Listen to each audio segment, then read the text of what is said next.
안녕하십니까. 2020년 9월 경제지표 맥 시간입니다. 오늘은 주간 원유 재고량에 대해서 말씀드리겠습니다.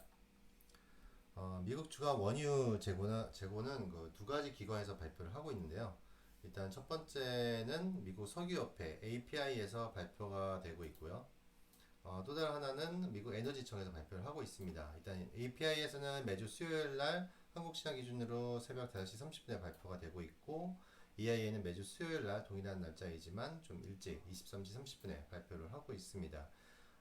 일단 EIA 원유 재고는 미국 내 저장된 어떤 원유나 정유사, 그 파이프라인과 임대 탱커하고 소유 중인 세관식 원유까지 전체적인 양을 발표를 하기 때문에 그만큼 중요한 지표라고 말씀드릴 수 있고요. 아래에서 차트에서 보시는 것처럼 미국 원유 재고량과 그 WTI의 어떤 가격을 차트를 비교를 해봤는데요. 서로 간의 어떤 역관계성을 확인하실 수 있을 정도로 극명하게 원유 유가에 영향을 많이 미치고 있는 중요한 지표라고 말씀드릴 수 있습니다. 그렇다면 이와 같은 주간 원유 재고 지표의 중요성을 한번 언급을 해본다면, 일단 글로벌 시장이 끝난 이후에 발표되는 API보다는 앞서 설명드렸죠. 새벽 4시 30분에 발표가 되는 API보다는 아무래도 미국과 유럽의 프라임 시간대에 발표가 되는 이와 같은 EIA가 사실 상대적인 중요성이 굉장히 높다.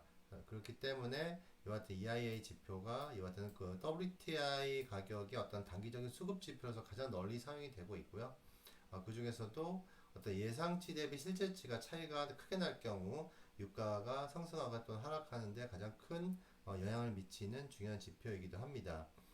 일단 뉴욕 상업거래소의 WTI와 같은 재고에 대해서도 크게 영향을 미치고 있습니다만, 또 다른 하나 언급을 해드린다면 일단은 그 나이맥스 거래소, 지금 CME로 정말 통합이 됐죠. 이와 같은 WTI 선물의 실물 인수도 지점인 미국 오클라호마주에 있는 쿠싱 지역의 주간 원유 재고도 발표가 되고 있기 때문에 그런 부분도 눈여겨보실 필요가 있습니다. 하단의 오른쪽 차트에서 보시는 것처럼 미국 원유 재고가 있고요. 또 미국의 쿠싱 지역, 이와 같은 WTI의 실물 인수도가 현물 딜리버리가 발생이 되는 쿠싱 지역의 원유 재고가 사실은 같은 움직임을 보이고 있습니다만, 우리가 쿠싱 지역에 있는 원유 재고가 어떤 파이프라인에 남아있는 그런 원유 재고가 까지도 전부 다 남아있지 않은 걸로 전 포함을 하고 있기 때문에, 오히려 미국의 주간 원유 재고가 변동성이 크다고 친다면 실질적인 미국의 한 60-70%를 차지하고 있는 이런 쿠싱 지역의 원유 재고도 사실은 더 실질적인 재고 수준을 나타내고 있기 때문에, 오히려 주간 원유 재고량보다도 가격에 대한 변동폭이 상대적으로 좀 둔감한, 크지 않는 걸 나타내고 있습니다. 그런 부분은 주간 원유 재고를 보시면서 쿠싱 지역의 원유 재고도 같이 보신다면 현재 미국 내에 있는 어떤 원유 재고 수준을 좀 더 정확하게 파악하실 수가 있으시고요. 오른쪽 차트는 일단 미국의 원유 재고와 미국 원유 생산량 부분을 일단 전년 대비로 봤을 때 비교한 차트입니다.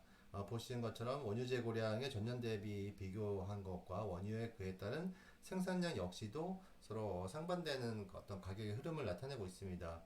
극명히 나타난 게 최근에 이와 같은 코로나 사태 이후에 어떤 생산량 자체가 급감을 함으로 인해서 어떤 재고량 역시도 상승하는 그런 관계를 나타내고 있습니다. 이 부분은 뭐 뒤에서 설명드리겠습니다. 수요량과도 같이 연관성이 있는 사항이 있고요.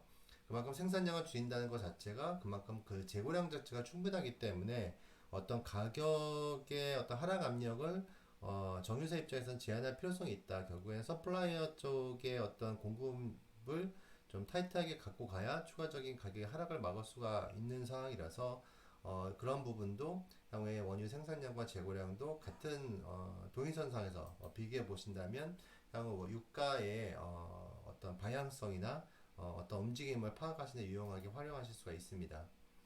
자, 그렇다면 주간 원유 재고가 일단 어떤 의미를 가지고 있느냐. 결국에는 주간 원유 재고가 증가를 하게 된다면 결국에는 이와 증가는 거꾸로 본다면 수요가 그만큼 예년만큼 높지 않다, 아주 감소하고 있다. 사실 원유 수요가 감소한다는 그만큼 경제 활동이 둔화가 될 것에 대한 우려가 굉장히 커질 가능성이 있고요. 반면에 원유 재고가 감소하게 된다면 원유 수요가 결국에 그만큼 수요가 증가했다는 뜻이고요. 결국에는 그 경제 어떤 활성화를 기대할 수 있다. 사실은 하나 중요한 부분은 원유 재고가 증가하고 감소도 물론 중요하지만 이와 같은 단순 증감보다는 사실은 어떤 재고 수준이 충분한지 그런 부분에 대한 것도 사실은 유가 부분에서 판단하실 때 중요한 지표다라고 말씀드릴 수 있습니다. 좌측에 있는 차트를 보시는 것처럼 원유 재고가 사실 상승과 하락과 더불어서 앞선 차트에서 보셨던 것처럼 생산량과 더불어서 수요량 역시도 최근에 코로나 사태 이후에 원유 수요가 급감하다 보니까 결국에는 원유의 재고도 상대적으로 올라가는 수요가 감소하게 되면 결국에는 재고가 올라가는 그런 상관성도 같이 비교해 보실 필요가 있고요.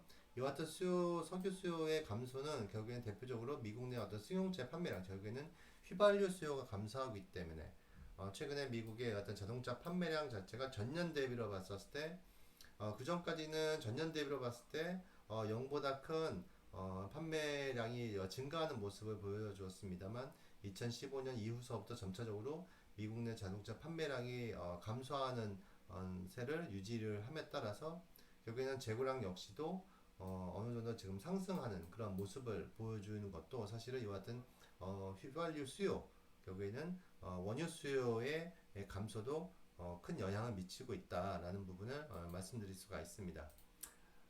그렇다면 이와 같은 주간 원유 재고의 어떤 최근의 흐름을 한번 살펴본다면 지난주였죠. EIA에서 지난주 미국의 원유 재고가 200만 배럴 증가된 것으로 발표가 됐습니다. 이는 7주 만에 처음으로 이제 증가하는 모습을 보여준 건이고요. 이거에 대한 원인은 미국 내에 있던 원유 재고가 증가했다는 7주 만에 증가했다는 것은 결국에는 휘발유 앞서 보셨던 것처럼 휘발유 수요가 예상치보다 더 좋지 않다, 약화가 됐다라는 것으로 지금 분석이 되고 있는 건이고요. 특히 최근에 이와 같은 부분도 원유 재고의 증가도 최근에 이와 같은 허리케인 이후에 어떤 산유량을 증가하고 더불어서 휘발유 수요가 감소했다는 것은 또 다른 측면에서 봤을 때는 우측 차트에서 보시는 것처럼 바이오 에탄올 쪽에 대한 수요 역시도 감소하고 있기 때문에 바이오 에탄올의 주요 원자재인 이러한 옥수수 가격도 지금 하락세를 나타내는 것도 사실은 그런 부분도 같이 확인하실 수가 있습니다. 이에 따라서 결국에는 원유 재고의 흐름은 향후에 일단 수요의 약화와 코로나 사태 이후에 당분간 유지가 될 것으로 보여지고 있고 일단 어떤 생산량에 대한 어떤 증가 움직임도 같이 결부가 되고 있기 때문에 유가에 대해서는 당분간 이제 수급적인 측면에서 봤을 때는 좀 하락할 압력이 좀 더 당분간 유지가 될 가능성이 높다라고 말씀드릴 수 있겠습니다. 이상 미국의 주간 원유 재고 흐름이었습니다. 감사합니다.